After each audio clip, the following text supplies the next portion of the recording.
Hello and greetings from Iceland, but today's video is all about the weather. And the north and east part of Iceland got hit bad yesterday. But overall this could have been worse. No serious injuries, no ships lost.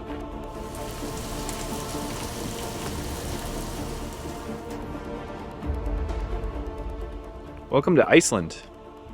Not gonna lie, this trip kind of got off to a bumpy start. They shut down the roads because of a giant windstorm.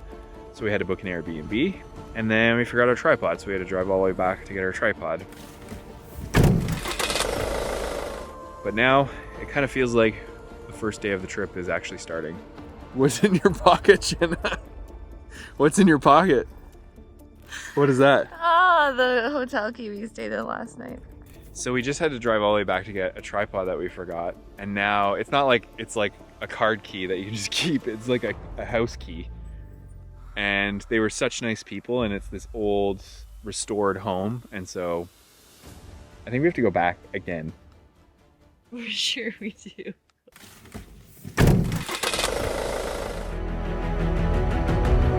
After driving back another hour for the second time, I think we now can safely say the trip is finally starting.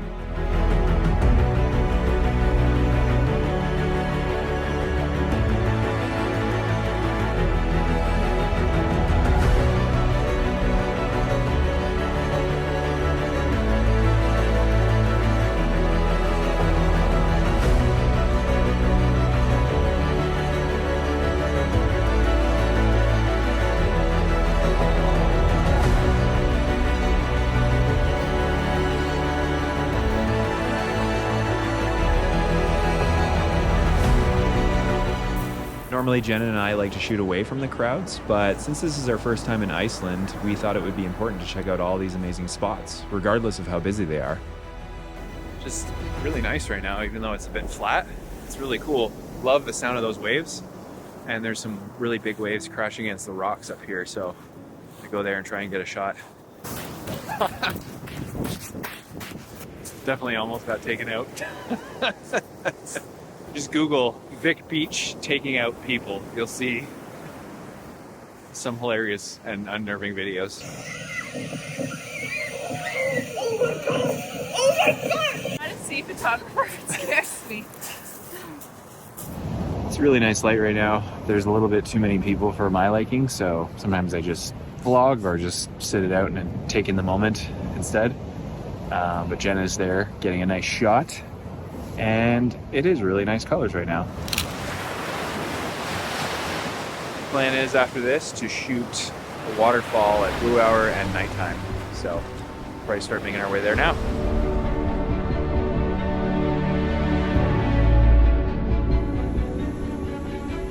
We like to scout locations during the day and return later in the evening for blue hour to capture these areas under a different light.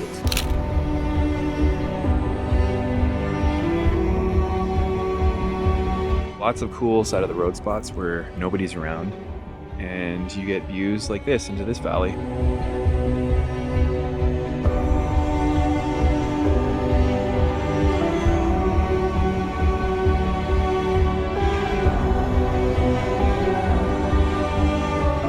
This place is really cool, except that it's a little bit touristy, but the views are really nice. Got a nice photo. You can kind of see how it used to be, and I think they put this platform in for safety and just to facilitate the numbers. It's nice. I'm really glad we're coming to these spots, but I do have a preference for the kind of off the road, off the beaten path kind of stuff. So hopefully you find a little bit more of that later on.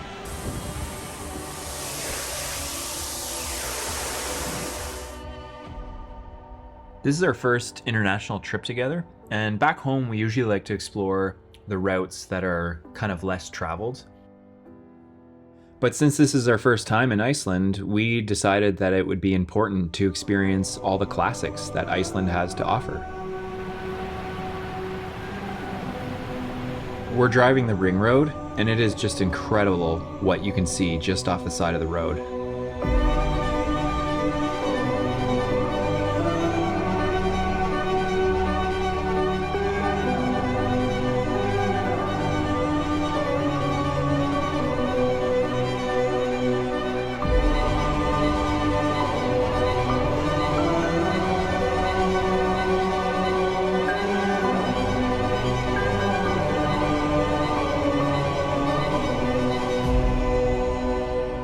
A lot of people travel to Iceland to see the aurora, and honestly, when we were booking this trip, this is what I was most excited for.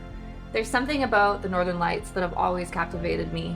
Growing up in rural Manitoba, I used to see them dancing regularly on the horizon. That's actually what inspired me to pick up a camera in the first place. I think the only issue with Iceland in October is how erratic the weather is. There's no guarantees, but luckily for us, time was on our side, and we spent the last 3 weeks of our trip chasing the Northern Lights all around the ring road. Jesus. Insane.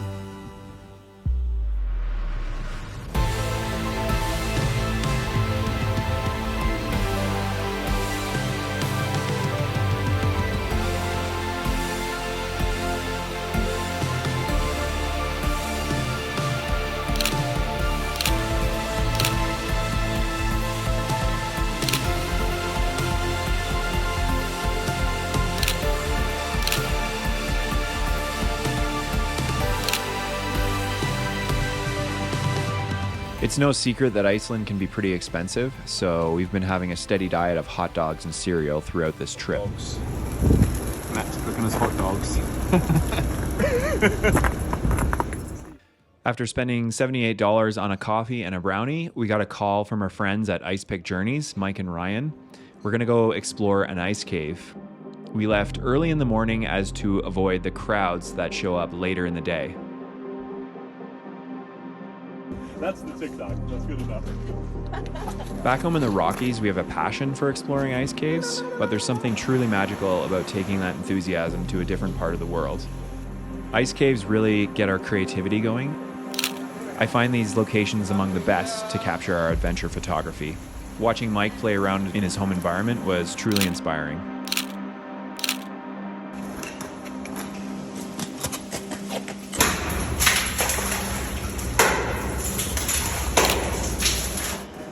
After an amazing day on the glacier, Mike had suggested that there might be something even more intense that we could shoot in a few days. I became really excited about this idea because as we got back to the main ice cave, it started to become overrun with some tourists, and these locations are for everyone to enjoy, but we still have a preference for experiencing adventures that are kind of off the beaten path that not a lot of people get to experience. And so I'm really excited to see what Mike has in store for us. Yeah, I just want to update you. Hope you're doing well. I'm super keen to go with you and Jenna and to hit the crazy, gnarly shit that you've never seen in your life on the west side of Breiðamerkurdjökull. We can do that.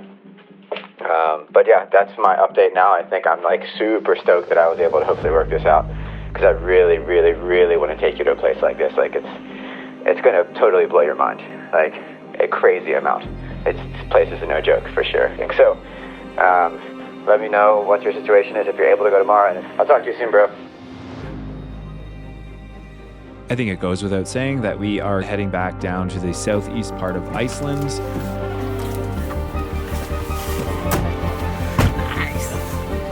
So what are we up to today, Mike? So we're up to some hitting the Nar. Should I look at you or the? You can look at the camera. This is a vlog. There's no rules for vlogs. That's why I love vlogs. What do I do? Oh my god! Scheißenberg! So basically, we're gonna go to a pretty gnarly place on the west side of Breiðamerkurdjökull here, like really, really big spots, like 60, 70 meter holes. One that we're going to today is newly formed, so I've only been there once before. And we're gonna ice climbing. We're gonna go over the top, like via Frato over the top, and we're gonna see, like, I mean, it has to feel right, because you're dropping into like a hole of death.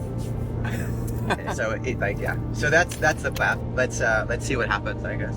A glacier moulin is a vertical shaft or crevice in a glacier through which the water melts, kind of like a well. So we just got to the moulin. It's pretty deep down there. Mike just says if you fall, you die, so we're gonna rope up.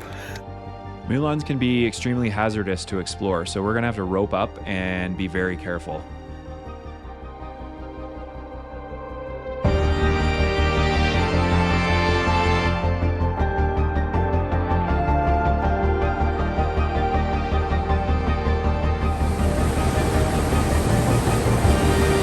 So ideally we'd like to get down there and shoot back up.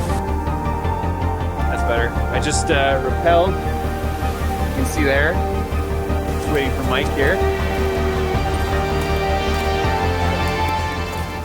At this point, I had to put the camera away to focus to make the final rappel into the moulin. It's pretty scary.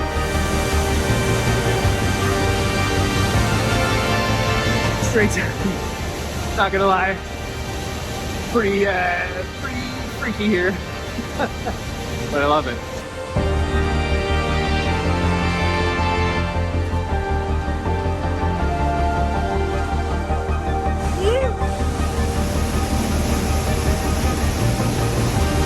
So guys, if you're wondering why we teach you how to do things like crevasse rescue and back up yourself with a clove hitch, if you see we're in a moulin now having an awesome time, and that's what's below us. High consequence, baby, all day! Shots that I want to get of Mike. You can see him climbing out of the view line from the perspective up here looking out.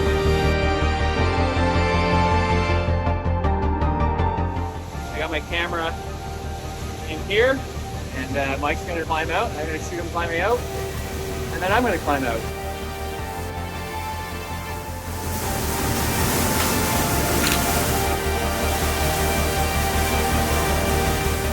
Mike's made it to the top now, and he's just going to go across the line that we originally put in. I'm just going to get some shots of him looking out, but I think that was really incredible.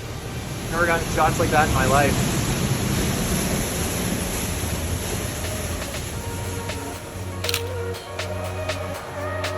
I feel so happy to be alive and at the top.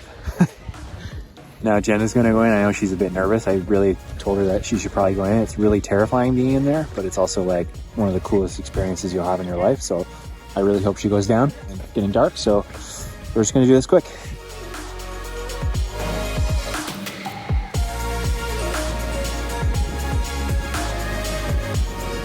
So Jenna has just gone over the edge into the abyss.